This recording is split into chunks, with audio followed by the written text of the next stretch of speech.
everyone, I'm live here with Suzanna Mathews, the Date Maven, for our Me to Be, and I'm just going to let her start us off with telling us about what you do and how you help people.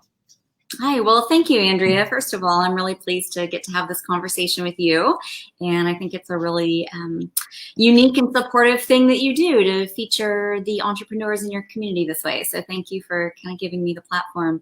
I am the Date Maven. I have been the Date Maven for over 9 years now, and what that means is that I support single men and women as a professional dating coach and matchmaker, helping them find love and social connection and build confidence and put forth the best possible version of themselves that they can.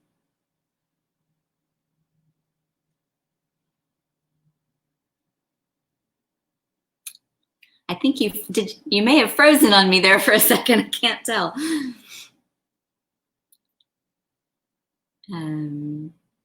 For some reason, mine seems to be cutting out, but I'm watching on the Facebook and they can see you just fine. So okay, great. So I just connection. So you just keep going, and I will ask a question when I see that you pause. Okay.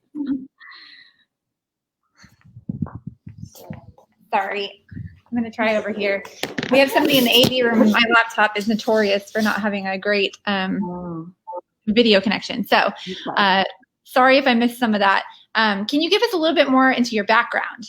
Sure. Yeah. Well, so I've had the opportunity to have some interesting and varied careers. I had a short career as a media and broadcast personality, radio and TV personality, a career as a lecturer and college level instructor in speech and drama, and a little time spent in the e-learning world, believe it or not. Developing online training courses for companies. And it was about 10 years ago, close to when I sort of felt the call to pursue my interest more deeply and more meaningfully in understanding what makes relationships work or not work, and what kind of what are some of the success factors that tend to be present in long-term ongoing relationships. And I'll be honest, a lot of the drive or motive for my interest in this, it was kind of twofold. I was interested in communications from a very early age, and I was just kind of interested in mating habits, to sound kind of clinical, amongst all people and all species. But it was really the biggest, most burning motive was probably just figuring out my own shit, if I can say that, in my relationship. And at the time it was not a great one. And, you know, figuring out why was I having the experience I was having. And as I deep dove that to try to figure out what my part in that was and what I could do about it, and what his part in that was, and what was reasonable for me to expect him to do about it, I just learned and absorbed a lot, and a whole new world opened to me. And so then I decided to kind of take the leap and seek out formal training in the dating industry. And it was shortly after that I formed the Date Maven. Oh, wow. I love that story. Everybody kind of has, I think, a way to connect to that. You know, they've been in relationships or a part of a relationship where they felt, you know, that they're needing to learn and grow through that. So I love that you are vulnerable about sharing that part of your story. So I guess I'll kind of let that segue into, you know, really the passion then that drives you in your business. Yeah, well, it is very personal, right? Because, you know, I ask a lot of my clients and I push them a lot, but I don't ask them to do anything I wouldn't do myself or I haven't done myself. And in fact, I was just texting with my partner, and, you know, there's one of the things that we do with our clients is sometimes we'll ask them to text us, what are your negative automatic thoughts that are coming up today, or what are the limiting beliefs that are kind of coming up for you today? And it sounds a little hardcore to be like, we're on this every single day. But here's the thing, like, we all run those as human beings. We all have those in our heads. And if I don't have someone else outside of me that I'm like articulating those to, and then saying, oh, but I stopped it, or I had this thought, and then I shut it down, or I pushed it out, or I rewrote it in my head and breathe through it, or whatever I did to kind of manage it. If I don't have somebody else, like a trainer or coach, that I am speaking that to, then the thought itself, true or false or in between, it has so much more power, and it's going to keep looping. Like, it's going to keep finding a way to reinsert itself, unless there's someone that's kind of going, cut that out. More gently than that, maybe not. So I do that, you know, with myself and within my own relationship. And then I ask my clients to kind of step out and allow that to be part of their coaching as well. Oh, that's great. Yeah, that's such a huge part of, I feel like, adulting is realizing like the part we play in everything. You know, early on, I feel like a lot of us are like, well, he's doing this or she's doing that. But then as you grow up, you kind of start to realize the part you play in, you know, some of the recurring issues that you've had maybe in relationships and things like that. And sometimes you do need that slap in the face to be like, it's you. Yeah. You need to I guess who the common denominator is here. I've always loved what you say. I've heard you say it in Lunch and Learns and to clients as well. That if you want somebody who, you know, goes to the gym every day and, you know, looks beautiful, puts on their makeup, shows up this way, smells nice, then you better go to the gym every day, look nice, smell nice. You know, you better be the thing that you're looking for, because wow, if you have pretty high standards for somebody, but you're not holding yourself to high standards, that's a great point too. So what have been some of the struggles that you faced in your business and in your journey?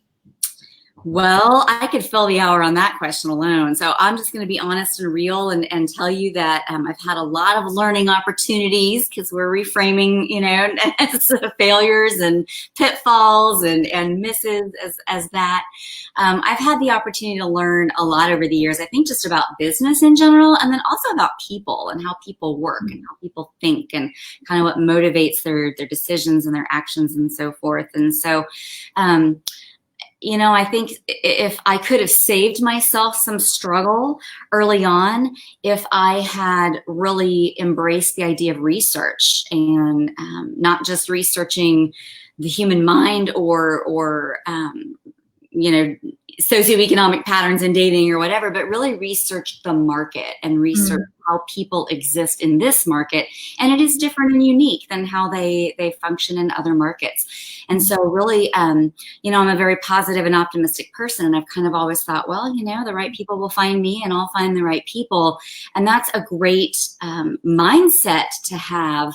But then there has to be a strategy for how that's going to happen. Because they may not just be landing on your doorstep or, you know, beating down your door. So I think that's been a struggle and a challenge. Another struggle and challenge has been just creating not only awareness, but acceptance. There is oftentimes for people a lack of urgency or a lack of pain, maybe that creates a lack of urgency that, you know, I don't really like how this part of my life is going, and yet I can still function. So, you know, it's kind of like maybe weight, right? Like, oh, I don't really like how my body looks or feels, and I feel kind of gross or sluggish, or like I'm carrying 20 extra pounds, my pants don't zip, but it's not painful enough yet for me to have urgency to change this. And so I think for a lot of people, well, my job's working and my family's good and I have good friends. And so I'm content enough. And when they kind of get to setting up camp in that state of being content enough, then the urgency just sort of falls away. And guess what? We're all getting older and we're all going to die. So that doesn't create urgency. I don't know what will. And then I think too, sometimes there are preconceived notions that people have about what a dating coach is or does, or what a matchmaker is or does. And sometimes those are based on false notions or just on hearsay or whatever. And so instead of taking the time to kind of like do their research and do their due diligence and figure out what I'm really about, they maybe just kind of embrace the preconceived notion, which may not be accurate. So I think those are some of the challenges that I have faced over the years.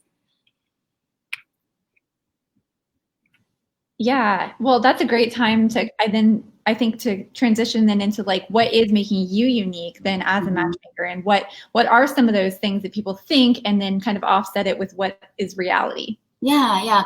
So it is kind of a weird world. I sort of live in two worlds, right? I have the world of matchmaking that I'm in, and then I have the world of coaching I'm in. And they honestly are very, very different worlds if you like look at the industries independently and hold them up side by side. And so the fact that I kind of have one foot in each camp is a uniqueness. There are a couple of services that we provide specifically that do make us unique amongst really all dating coaches and matchmakers, and that is that we do provide so much text-based coaching. Most coaches, when you meet with them either through the phone or Zoom or Skype or in person for an hour each week, and you talk through whatever you're going to talk through, and then that's it. And you don't have any ongoing contact with them during the week. We really believe this is one of our best coaching tools, because I can ping someone, hey, how's that conversation with Stacy going? I'm like getting on their Tinder, or I'm looking on their Bumble, or I'm like looking at Plenty of Fish, and I'm like, I see that she was the last one who talked.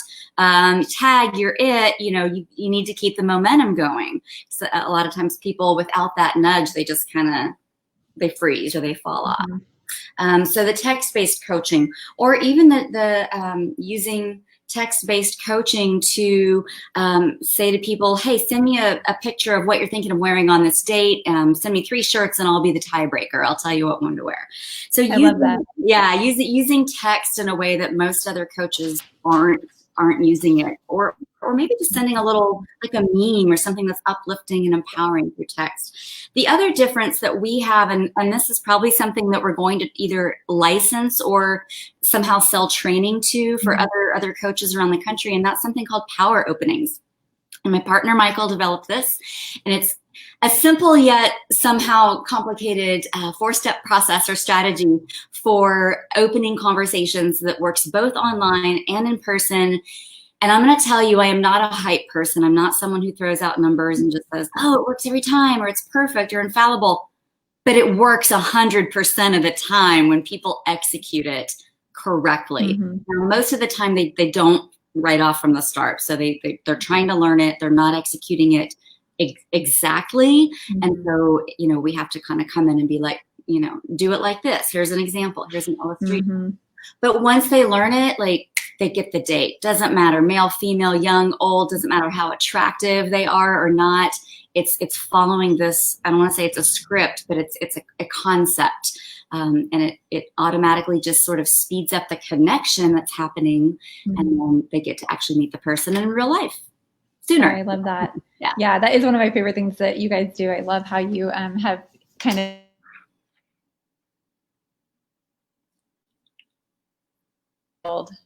right now. So kind of what then are the next steps for you in your business as you move forward? What are the next steps? What are you looking for, and how can we help you find those people? Well, I appreciate that. I really, really appreciate word of mouth recommendations and referral. That means a lot to me. And so I will say to people, even if you've never hired me to be your dating coach or to be your matchmaker, if you know me, if you've had a conversation with me, if you've attended a presentation I've given, if you've read my book or blogs, you know enough to be able to make that recommendation and referral. And honestly, it means the world, because advertising is so junky and cluttery and over the top today that I just don't find that advertising is all that effective. And so the best thing is just for someone to say, maybe you're getting your hair done or something, and the person who's next to you in the seat is talking about a bad date they had on Saturday night, or your hairstylist got stood up or something, well, hey, do you know this chick named Suzanna, the date Maven? Like, that's where you insert that kind of comment. People are talking about this all the time. You listen. You just listen for where their problems are showing up. And guess what? You happen to know someone who has a solution. Absolutely. Yeah. I know I do that whenever especially those single friends that just feel like they're struggling to find these good guys, because I know you get a lot of really great guys that just they haven't known maybe how to interact, especially in this new online dating world. So, I know we were going through the other day, watch out Hive members, we were going through and looking at seeing who's single from the Hive that we can kind of have in the repertoire. So when Suzanna does have a great guy, that she can reach out to some of the women in our. Yeah, and I would say too, when I issues that we're having today, Jessica's trying to get my computer up for me with the hard line, but so there's been a little bit of a delay. But you're doing a great job, and I think on the Facebook side they're still able to see everything. So this is a question somebody had asked in the very beginning, if we could add to our Hive, our Me to Be, which is, how has the Hive helped you professionally and professionally and personally? Because I know you've been a founding bee, Suzanna. Yes. Yeah. So I really appreciate the I know this is the term you throw out all the time, and so I hope it doesn't sound cliche, but I appreciate the community that is there. When I first started my business in 2011, I felt very isolated. I had no peers or competitors here, and I didn't even know very many around the country. I now have a pretty robust network of dating coaches and matchmakers that I'm part of across the world.